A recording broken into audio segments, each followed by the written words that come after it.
કે આપણે ભલે ગમે કોઈ ભાષા ઉતરતી નથી. અત્યારે સમય એવો છે કે બધી ભાષા શીખવી પડે. અંગ્રેજી પણ શીખવું પડે, કંઈક બહાર ફ્રાન્સમાં ગયા હોય તો એની ભાષા શીખવી પડે, લંડનમાં ગયા હોય તો એની ભાષા શીખવી પડે.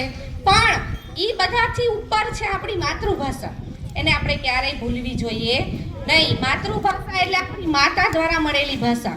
જ્યારે તમે નાના હતા ત્યારે સૌપ્રથમ જે ભાષામાં બોલ્યા હતા એ તમારી ભાષા, તમારી માતૃભાષા.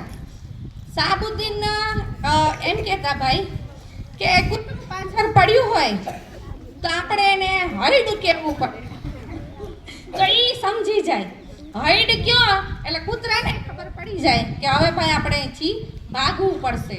એને તમે એમ કહો don't bite me, don't bite me, તો એ બાઇટ લઈ જ લે એમ. એટલે એવી આપણી માતૃભાષા છે કે બા